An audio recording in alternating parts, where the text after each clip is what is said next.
बिहार में पहले चरण के लिए नामांकन की जो है तिथि खत्म हो गई है, टाइम खत्म हो गया है और मैं दरभंगा में हूँ। दरभंगा से हमारे साथ एक कैंडिडेट हैं, आपको उनका तारुफ कराते हैं।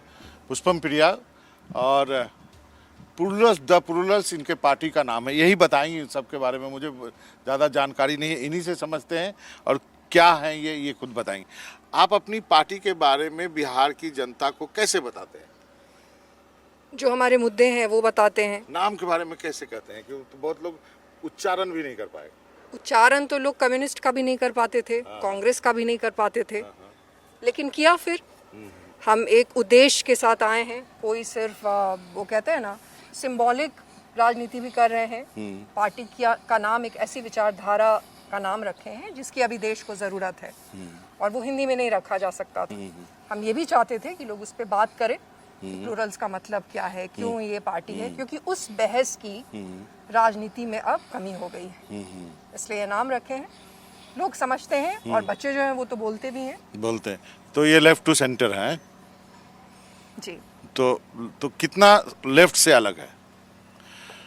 सेंटर है, सेंटर ही मान के चलिए। जो देश की जो पॉलिटिकल स्पेक्ट्रम पे जो राजनीति हो रही है उसमें हम सही रूप से सेंटर पे ही हैं और लेफ्ट से अलग हैं, नहीं तो लेफ्ट में ही होते, अलग हैं।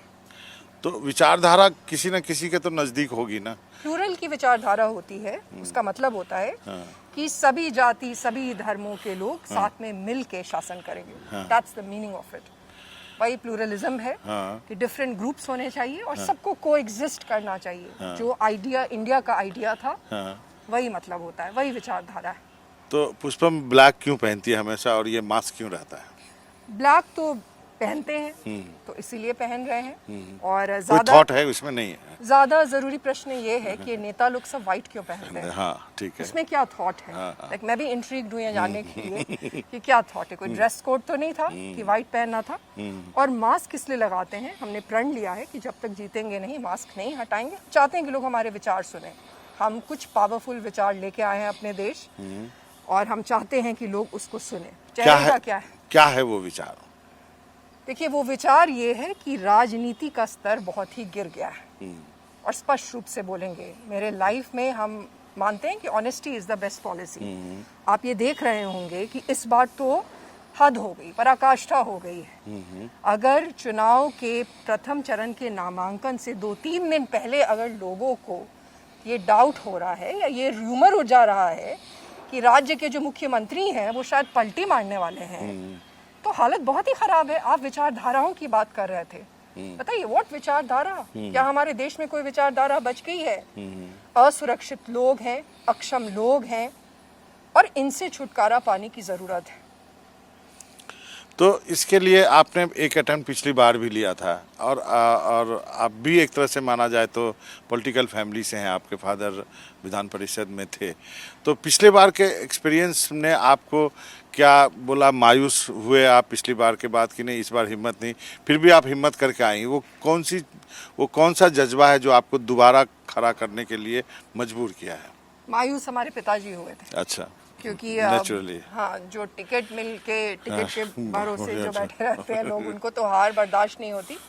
हम कोई मायूस नहीं हुए थे। हमने वो प्रोसेस ही सेलेक्ट किया है जिसमें कि हमारी आवाज को दबाया नहीं जा सके। दूसरी किसी पार्टी में अगर हम चले जाते जो आसान एक रास्ता था, जदयू एक आसान रास्ता था, और हम ये आज तक प्रूव करने में लगे हैं कि नहीं, मुख्यमंत्री जी से कोई पर्सनल लड़ाई नहीं है, वो एक विचारधारा की बात है। इनफैक्ट हम वही करने की कोशिश कर रहे हैं जो उन्होंने 20 साल पहले करने की कोशिश की थी जी। तो इसी वजह से फिर से चुनाव लड़ रहे हैं। पिछली बार हमने एक मैसेज देने के लिए बिस्फी और बांकीपुर चुना था, इस बार अपना घर चुने हैं और इस बार जो मुकाबला है वो संजय सरावगी वर्सेस पुष्पम प्रिया ही है। बहुत कम लोगों को मालूम होगा, शायद ये सच भी है। आप इसकी सच्चाई बता दें। क्या ये सच है कि नीतीश कुमार जब भी दरभंगा आते थे तो आपके यहाँ रुकते थे? जी। ये इसी घर में आके रुकते थे? जी। तो आपके इसका बहुत ही अच्छे रिश्ते रहे आपके पिताजी से? हमारे अच्छे रिश्ते हैं, हम उनको बहुत इज्जत करते हैं। It is nothing to do with him. हम उनको पर्सनली बहुत इज्जत करते हैं, लेकिन हम पढ़े लिखे व्यक्ति भी हैं। हमारी एक सोच है, हम चाहते हैं राजनीति एक खास तरीके से हो। आप विपक्ष को देख लीजिए, नीतीश जी तो है ही अपनी जगह पे, विपक्ष तगड़ा होना चाहिए देश का। आज आप बताइए विपक्ष के लिए कोई स्कोप है? नहीं है, क्योंकि विपक्ष की कमियां हैं जिसपे कि विपक्ष को काम करने की जरूरत है। असुरक्षा से और अक्षमता से बाहर निकलने की जरूरत है। और हम आपको स्पष्ट रूप से कह रहे हैं कि जब तक ये लोग रहेंगे, आप देखिए, अगर आप वाकई में इनको हराना चाहते हैं, जो जरूरत है हराने की, 20 साल हो गए हैं और हराने की जरूरत है, तो अगर हम अभी दरभंगा की बात करें, पूरे बिहार की बात नहीं करें, अगर आप वाकई में इनको हराना चाहते हैं तो एक स्ट्रैटेजी बनानी पड़ेगी। ठीक है, आपकी बात सही। राहुल गांधी भी तो कुछ इसी तरह की बात कर रहे हैं। बात करने से नहीं होता ना, एक्शन। इनके तो सीट के बंटवारे नहीं हुए अभी तक। आज जो कि आखिरी दिन था, आखिरी दिन में इन्होंने आनन फानन में आके किसी को टिकट दिया है। आपको भी सच्चाई पता है, मैं मिल गया। ये इतने कायर लोग हैं। मैं वो कवर करके आ रहा हूँ। राहुल गांधी और तेजस्वी यादव इतने कायर हैं दोनों कि उन्होंने ये सीट को छुआ भी नहीं। They didn't even touch it. नेता तो वो होता है ना जो साहसी होता है। और इन्होंने, आपको मालूम है कि इन्होंने वीआईपी को किस प्रेशर में रखा, अंत के मोमेंट तक किस प्रेशर में रखा। और ऑफ कोर्स इनको मालूम था कि जो भी थोड़ी बहुत इधर उधर है जिसपे हम बिल्कुल भी नहीं जीत सकते, वो दे दो। तो उन्होंने निराश किया है दरभंगा को इस तरीके से, जिस तरीके से ये लोग आखिरी मोमेंट तक सीटों को लेके लड़ते रहते हैं। अगर आप सीरियस हैं तो आपने पीडीए के जैसा कुछ क्यों नहीं किया बिहार में? मतलब यू आर नॉट सीरियस। तो आपको लगता है कि राहुल गांधी पॉलिटिक्स में उतने सीरियस नहीं है, उससे ज्यादा सीरियस अखिलेश हैं? At this point of time हाँ। Okay. At this point of time आप अगर देखिए, एक एम होता है, जैसे हमारा एक एम है कि हमें जीतना है। और अगर आप विचारधारा की वजह से जीतना चाहते हैं, अगर आप वाकई में ये मानते हैं कि नहीं, सामने वाले को जाने की इस वजह से जरूरत है क्योंकि इन सारी विचारधाराओं का देश में खात्मा हो रहा है, तब तो आप ज्यादा स्ट्रांगली आते हैं। आप कोई भी स्टोन अनटर्न नहीं सोचते हैं। ऐसी डिली डाली में थोड़ी होता है। हमने अखिलेश यादव जी का क्यों नाम लिया? क्योंकि उन्होंने कोई भी स्टोन अनटर्न नहीं छोड़ा। और वो करने की जरूरत थी जो इन्होंने नहीं किया। हमने कहा ना आपको, कायर है और अक्षम है। और एक और नया इंट्रेंट है पॉलिटिक्स में, जो कि वो भी बहुत अच्छी बातें करता है, हमारी ही बातें कॉपी करके। उसके बारे में आप क्या कहेंगे? देखिए, उन्होंने जिस दिन से राजनीति की शुरुआत की, आज से तो की नहीं।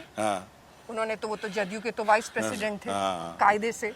और 2020 में उनको निकाला गया, मतलब 2015 से 2020, उस वक्त में उनको बिहार की कोई चिंता नहीं थी। अच्छी बात है कि वो राजनीति करना चाहते हैं, लेकिन झूठ बोल के राजनीति नहीं करिए। Bihar has seen enough of that. You are just one of them. ये बोलिए कि हम इनमें से एक हैं, झूठ मत बोलिए। और वो साबित होते हुए नजर आया।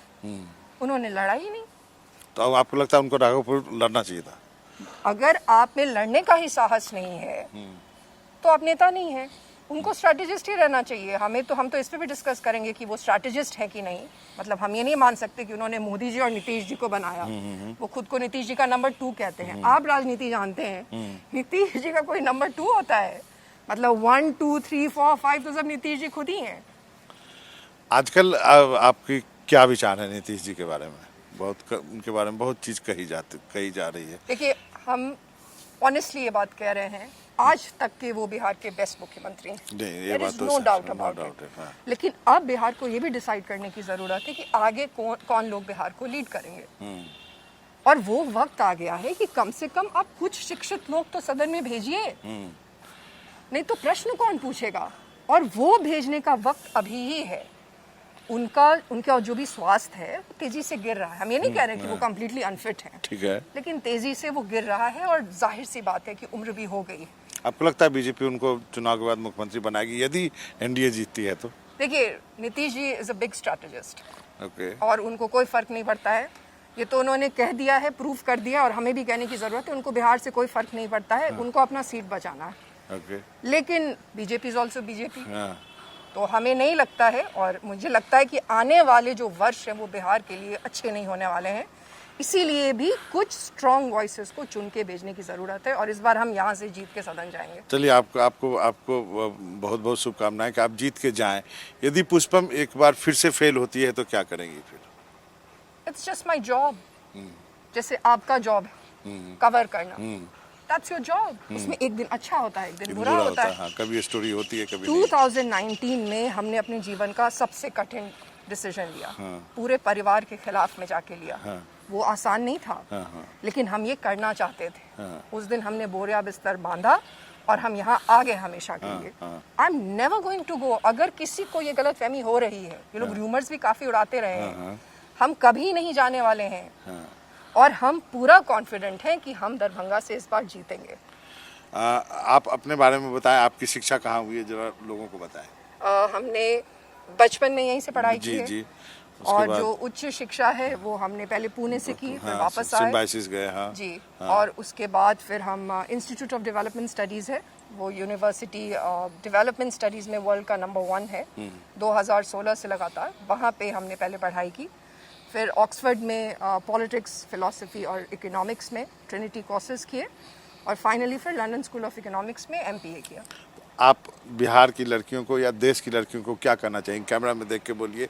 इतनी पढ़ी लिखी लड़की, आप नौकरी भी कर सकते थे ना विदेश में, अच्छा करियर भी हो सकता है, फिर भी यहाँ क्या कर रहे हैं बताएं आप यहाँ पे। और वो करने आए हैं जिससे कि आपको वो सारी चीज़ें नहीं झेलनी पड़ी जो कि हमें झेलनी पड़ी थी।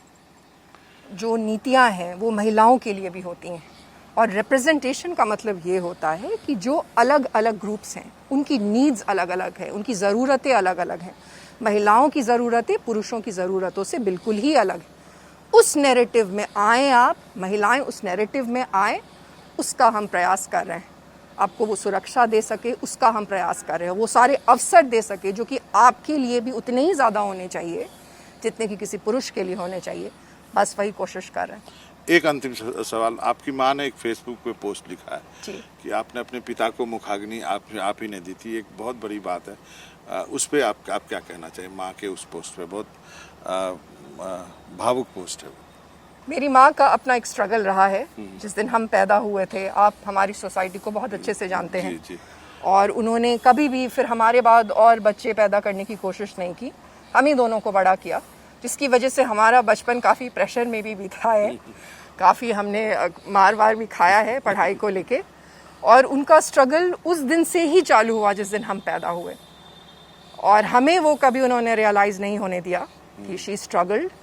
बट वो चाहती थी कि हम कुछ पढ़ लिख ले ताकि हमें कभी किसी के उसमें नहीं रहना पड़े, मतलब किसी के सामने हाथ नहीं झुकाना पड़े, किसी से पैसा नहीं मांगना पड़े। लोग कहते हैं ना बेटे की तरह पाला टाइप से। हाँ, लेकिन उसके बाद फिर वो चाहती थी कि अब आप अपना जीवन जिए, शादी करें और फिर अपना वो करें। तो हमारी काफ़ी लड़ाई हुई उनसे इस बात पे कि हम राजनीति करना चाहते हैं। काफ़ी रोना धोना हुआ उनका, लेकिन अंत में फिर वो मान गई और फिर उन्होंने हमें अपना आशीर्वाद दिया। और मुखाग्नि तो हमें ही देना चाहिए था।